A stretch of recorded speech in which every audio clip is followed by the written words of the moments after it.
Minería Pablo Wagner. Volvemos contigo en cualquier minuto, Daniel. Muchas gracias. Ya nos vemos.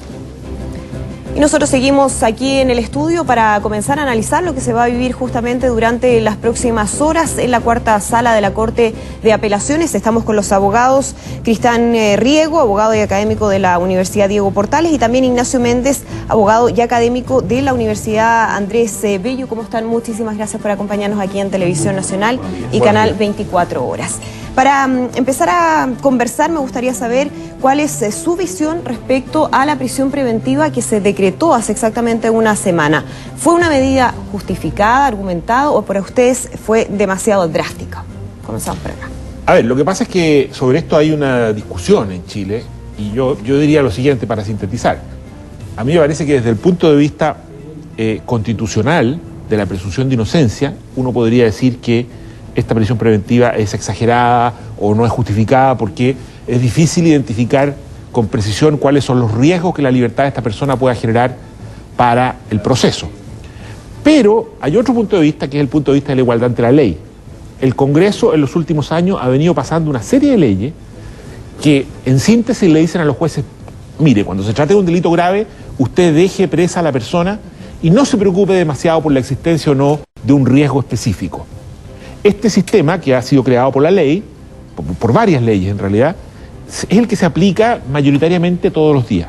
Entonces, desde el punto de vista de la igualdad ante la ley, parece razonable que a estas personas, que son personas de las que no normalmente llegan a los tribunales, se les aplique el mismo parámetro que se viene aplicando al resto de los ciudadanos. Entonces, hay esos dos puntos de vista. Depende en cuál se sitúe uno, es cuál es el juicio que va a tener sobre la decisión. Claro, algunos llamaban o les llamaba la atención cuando decide el juez Juan Manuel Escobar respecto a esta declaración de peligro para la sociedad, porque normalmente se vincula más a delitos de sangre, ¿no? A crímenes, las personas piensan que tiene que ver con eso, pero en esta oportunidad, lo ha dicho el juez Escobar, son delitos graves y además reiterados. ¿Se justificaba la prisión preventiva en el caso de las personas que quedaron justamente con esta medida?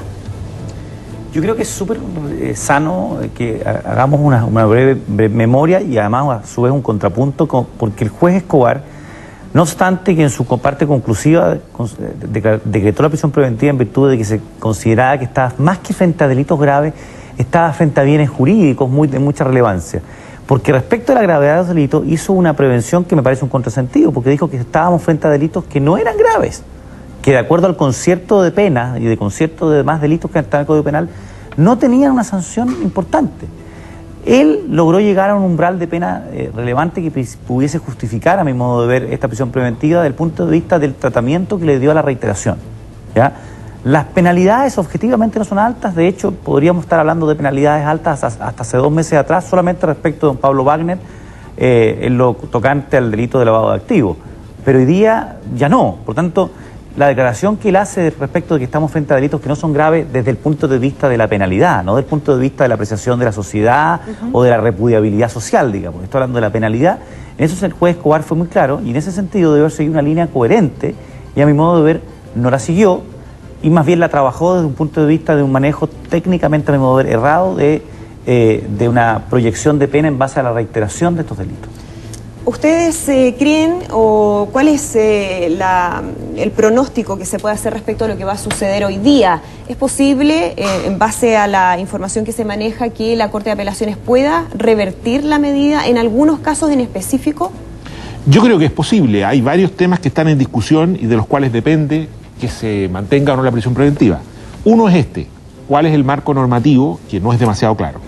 Hay otras discusiones, por ejemplo, otra discusión importante dice relación con el reconocimiento del valor de los acuerdos que tomó la Fiscalía en virtud de los cuales ciertas personas declararon y denunciaron a otras, digamos, ¿cierto? El juez... Es un punto importante porque el mismo juez se preocupó de aclarar durante la lectura de su resolución que esos acuerdos que hay entre querellantes y defensas no son vinculantes, es decir, no tienen ningún tipo de obligación para quien finalmente resolvía respecto a esas medidas. ¿Cómo lo evalúa usted? Eso estrictamente es cierto, esos acuerdos entre el fiscal y el defensor no obligan al juez, pero, ¿cierto?, el juez podría ser sensible a esos acuerdos y, digamos, dado que sí influyen en el comportamiento, si forman parte del comportamiento que ha tenido el imputado durante el proceso, pero además porque esos acuerdos van a tener influencia en el momento de la determinación de la pena. Si esos acuerdos son considerados un aporte sustantivo, el juez del juicio oral va a poder establecer una atenuante. Y si el juez hoy proyecta la posibilidad de esa atenuante, eso podría derivar en una rebaja de la pena, que a su vez es una de las condicionantes para la determinación del monto de la pena y la prisión preventiva. Entonces, puede ser, no lo sabemos, que estos jueces sean más sensibles, digámoslo así, a estos acuerdos. Recordemos que hay dos tipos distintos de acuerdos. Uno es el acuerdo de los controladores, de los Carlos, digamos. Claro. Y en que ahí el Ministerio Público, el propio Ministerio Público no los reconoce porque dice que estas personas no entregaron toda la información. Y el otro es el caso del señor Bravo, en el que el Ministerio Público sí reconoce el acuerdo, y de hecho lo respetó, no pedir la prisión preventiva, pero el querellante, ¿cierto?, del Consejo General del Estado se metió por el lado, como quien dice, y pidió la prisión preventiva habilitando al juez a decretarla. Entonces, vamos a ver cuál es la sensibilidad que los jueces tienen a estos acuerdos. Yo creo que los jueces, si son sensibles a ello, tienen argumentos legales para otorgarle un cierto reconocimiento. ¿Qué tan distinto puede ser el criterio que ahí uno se pregunta entre un juez con lo que va a resolver hoy día la Corte de Apelaciones? ¿Podría haber un cambio sustancial respecto, por ejemplo, a este punto del acuerdo que había sostenido la defensa de los controladores del Grupo Penta con el fiscal Carlos Gajardo, que fue uno de los argumentos principales del abogado Julián López? A ver, yo muy en la línea de Cristian, la verdad es que aquí lo relevante, para que le quede clara la opinión pública, no tiene que ver con el acuerdo en sí mismo, tiene que ver con que los jueces hoy día, los magistrados de la Corte, entiendan que detrás de esos acuerdos hay una colaboración que es menester atender, ¿tá? Más que el acuerdo. Aquí no puede invocarse en una resolución en virtud del acuerdo, no hay un en virtud del acuerdo, es lo que subyace al acuerdo es un hecho, una situación de orden fáctico que es el imputado colaboró. Ahora, en este caso, ¿colaboró o colaboraron los controladores del Grupo Penta? Porque ahí hubo una argumentación importante de parte del fiscal Carlos Gajardo que dijo, si bien ellos hablaron de los contratos forward, hablaron de 4 o 5, sin embargo, finalmente terminaron siendo más de 100. ¿Fue eso colaboración o no fue colaboración? En primer lugar, yo creo que, y lo he dicho en otras ocasiones, yo creo que se ha elevado a una categoría especial que la ley no le da a la colaboración. ¿Ya? La colaboración es una causal, es una circunstancia modificatoria atenuante de la responsabilidad, tal como lo es hoy día, presente en muchos de ellos, la irreprochable conducta anterior, no tiene una categoría distinta, o la cooperación, o la reparación celosa al mal causado, que haya sido o no todo el monto de los impuestos por el que tendría que pagar los dos Carlos, pagaron, repararon. Eso es un atenuante, una entidad exactamente igual a la colaboración, exactamente igual. Colaboración que por lo demás se produce de pleno derecho por el solo y simple hecho de que estos señores, por ejemplo, hubiesen ido el día de mañana a un juicio abreviado. El solo hecho de aceptar ir a un juicio abreviado, ya por esa sola circunstancia, hace que se configure esa causal atenuante. Desde esa perspectiva, y dado las penalidades que estamos hablando, y de hecho, para que la gente se recuerde, hoy día se está hablando en el caso de la Polar, que tenía penalidades más altas, se está hablando incluso de la posibilidad de un abreviado. Por tanto, hoy día, si uno analiza... Abogado, tengo que interrumpirlo, vamos de inmediato a tribunales porque hay novedades. Daniel Silva. Sí, Andrea, ¿cómo estás? Acaba justamente la relatora de salir a entregar la última información, Mauricio de Cap Fernández, entonces sería el último integrante después de que haya sido recusada la abogada María Cecilia Ramírez por parte de uno de los abogados intervinientes en esta causa, en el que van a revisar justamente en la cuarta sala la medida cautelar de prisión preventiva en contra de 6 imputados en el marco del caso Penta. En todo caso, entonces ya está conformada la mesa, Mauricio de Cap es el último integrante y va a acompañar a los ministros Juan Escobar y Alfredo Pfeiffer. Estaban también comentándole a todos los intervinientes, a todos los abogados que van a participar, también al Ministerio Público y abogados querellantes, el orden en que van a poder hablar aquí en la cuarta sala. Justamente se va a respetar entonces el orden en el que fueron presentadas las solicitudes de apelaciones. En ese sentido, entonces ya se aprestan, se están ultimando los últimos detalles, se ponen de acuerdo ahí todas las partes, Ministerio Público, abogados querellantes y abogados defensores, para en los próximos minutos poder ingresar entonces y que comience esta revisión de las medidas cautelares en el marco del caso Penta. Andrea Aristegui. Perfecto, Daniel Silva, con esa información de último minuto. Mauricio de Cap entonces será el abogado que va a conformar esta sala para determinar finalmente qué es lo que va a suceder en relación a las medidas cautelares de los imputados que se encuentran en prisión preventiva en el caso Penta. Estamos aquí en el estudio conversando justamente de este tema, cuáles son las posibilidades, el escenario que podría configurarse durante esta jornada, y estábamos hablando, abogado Méndez, en relación a las posibles atenuantes que hay en este caso. ¿Cuáles consideran ustedes que están ahí configuradas? Yo te vuelvo a insistir, yo creo que se ha elevado a una categoría especialísima que la ley no le da a la colaboración. Distinguidos abogados, colegas y amigos incluso se extendieron 25, 30 minutos en explayarse en torno a cómo es que se configuró esa colaboración. Claro, la defensa de Hugo Bravo lo hizo en virtud de que lo que quería era solidificar el acuerdo que tenía con la Fiscalía, sin siquiera sospechar, a mi modo de ver, que el Consejo Forense del Estado o que el juez iba a hacer oídos a lo que el Consejo Forense del Estado hizo en términos de poder desvincularse o descolgarse de ese acuerdo. Pero creo que aun cuando ese acuerdo no hubiese existido, me parece extralimitado el ensalzar, el elevar una atenuante, sobre todo en esta instancia. Las atenuantes se analizan una vez establecida la responsabilidad. Se hace una proyección de pena, ¿de acuerdo? Pero elevarla a una categoría tan especialísima como que la colaboración es lo que hace que yo esté en prisión preventiva o no, definitivamente a mi modo de ver no lo es, no puede serlo, digamos. Y es complicado en términos de señales esta determinación de prisión preventiva, por ejemplo, para los controladores del Grupo Penta, en el sentido de que ellos que prestaron colaboración o entregaron cierta información respecto a algunas de las actividades y irregularidades que se llevaron a cabo al interior del grupo, de todas maneras quedaron con la más drástica de las medidas cautelares para que el día de mañana otras personas que están siendo investigadas, que puedan eventualmente ser procesadas, no entreguen ningún tipo de información, porque eso no los va a ayudar o no va a ser considerado como una atenuante en el caso? A ver, yo creo que hay dos situaciones bien distintas. Porque en un caso el Ministerio Público reconoce el acuerdo y en otro caso no lo reconoce.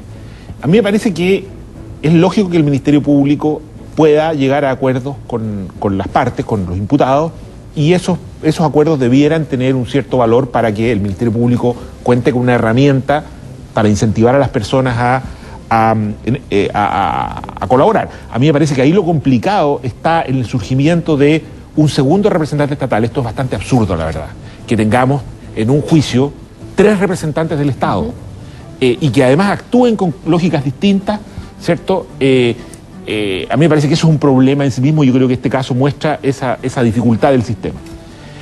La otra situación es cuando el Ministerio Público no reconoce el acuerdo. Dice, mire, estas personas colaboraron, llegamos a un acuerdo, pero finalmente no me entregaron la colaboración que yo esperaba.